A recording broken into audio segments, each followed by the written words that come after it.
किसी का बेटा होगा, किसी का भाई होगा, किसी का पति होगा। सबकी सुरक्षा जिम्मेदारी इनकी है। अनीता यादव, एसआई मिथिलेश कुमार प्रजापति की वाइफ। खासकर पुलिस वालों की बात है, उसको गालियां सुनते हुए अंदर तक जाना पड़ता है, इसको भी दूर किया जाए। क्या पुलिस जो है दिन रात जो मेहनत कर रही है वो गाली सुनने के लिए आई? और दूसरी बात, सोशल मीडिया पर मेरे हस्बैंड की फोटो दिखाकर यह किया जा रहा है यही वह दरोगा है जिसके साथ जिसने ये किया वो किया, जो बिल्कुल गलत बात है। जी, उन्होंने बताया कि वो तो एकदम टारगेट जैसे, क्योंकि कुछ दिन पहले भी थाने पे बात हुई थी तो कहा गया था कि यहाँ बड़ा गांव से जो आएगा वो पिटाएगा। मुलाकात की है अभी मुलाकात नहीं, उनसे संतोषजनक उत्तर नहीं मिल पाया। वो कह रहे कार्रवाई हो रही है। क्या कार्रवाई हो रही है? आज 3 दिन हो गया है, कौन सी कार्रवाई हो रही है? कल कोई और घटना घट जाएगी, किसी के साथ घट सकती है। ये बिल्कुल वर्दी सुरक्षित नहीं है, ये पूरे समाज के सामने आ गया, पूरा नेशनल चैनल पे चल रहा है कि किस तरह से वर्दी को शर्मसार किया जा रहा है।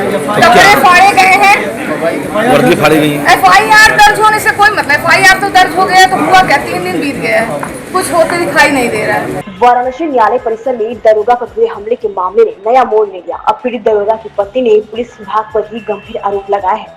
उनका कहना है कि घटना के समय उनके पति को न्यायालय के कमरे में अकेला छोड़ दिया गया, जहां वे करीब 40 मिनट तक अपने आला अधिकारियों को फोन पर मदद के लिए पुकारते रहे। इसके बावजूद कोई अधिकारी मौके पर उनकी सहायता के लिए नहीं पहुंचा। दरोगा की पत्नी ने कहा कि जिस विभाग में उनके पति वर्षों से सेवा कर रहे हैं, वही विभाग संकट की घड़ी में साथ नहीं आया। उन्होंने सवाल उठाया कि अगर न्यायालय जैसी संवेदनशील जगह पर पुलिसकर्मी सुरक्षित नहीं है तो आम जनता की सुरक्षा कैसे सुनिश्चित की जाएगी। इस घटना के बाद दरोगा की पत्नी ने अपने पति के लिए न्याय की गुहार लगाई है। वहीं स्थानीय स्तर पर भी यह मुद्दा चर्चा का विषय है।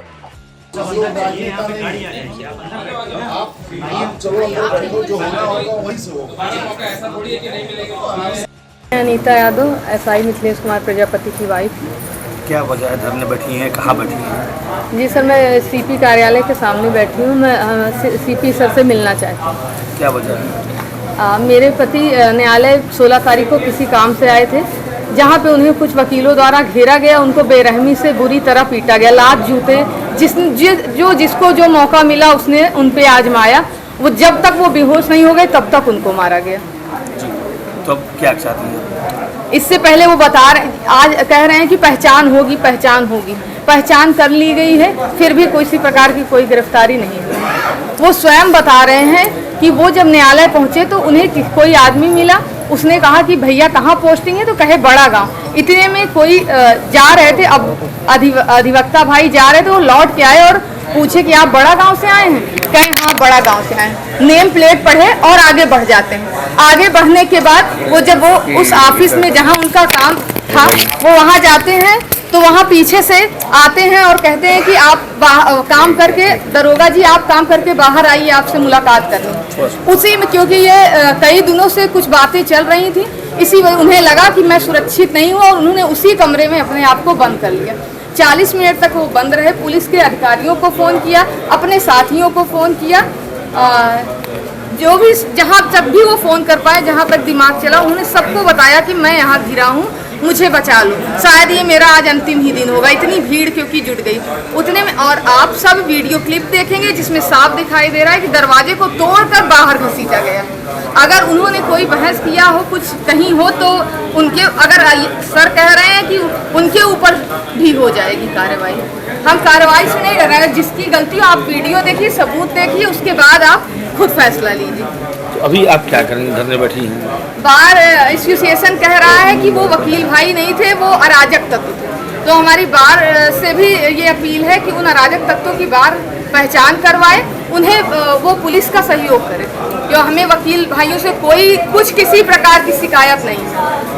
वो कह भी रहे, वो पहले से ही कह दिए, तो उसी दिन उनका बयान आया था कि हमारे अधिवक्ता भाई नहीं थे, वो अराजक तत्व थे। तो बस यही अपील है कि वो अराजक तत्वों की पहचान, क्योंकि पुलिस और वकील दोनों एक दूसरे के पूरक हैं, वो उनके बिना नहीं चलेगा। क्या लगता है कि अब वर्दी ही जो है? ये बिल्कुल वर्दी सुरक्षित नहीं है, ये पूरे समाज के सामने आ गया, पूरा नेशनल चैनल पे चल रहा है कि किस तरह से वर्दी को शर्मसार किया जा रहा है। कपड़े फाड़े गए हैं, वर्दी फाड़ी गई है। FIR दर्ज होने से कोई मतलब, FIR तो दर्ज हो गया तो हुआ क्या, 3 दिन बीत गया है, कुछ होते दिखाई नहीं दे रहा है। क्या मिलता है?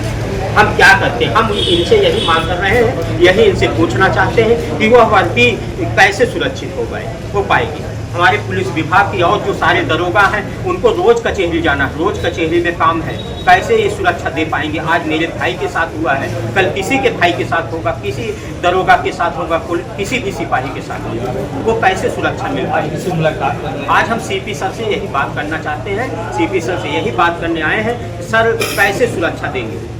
आप जिसने क्या लगता है कि वर्दी सुरक्षित नहीं है? वर्दी सुरक्षित नहीं, कैसे सुरक्षित, वही तो हम पूछना चाहते हैं, कैसे सुरक्षित है? भाई वहाँ मेरा भाई बता रहा है कि मैं आधे घंटे लोगों को फोन करता रहा, आधे घंटे पूरा दरवाजा तोड़ करके मारा गया, पूरी एकदम प्लानिंग थी, प्लानिंग नहीं थी तो कैसे मारा गया बताइए? आधे घंटे लोगों को जो है कंट्रोल रूम को फोन किया, कई लोगों को फोन किया, कोई सुरक्षा, यही बगल में बताइए, बगल में ही सुरक्षा आप नहीं दे पा रहे और वो मरणासन्न पे पहुंच गया।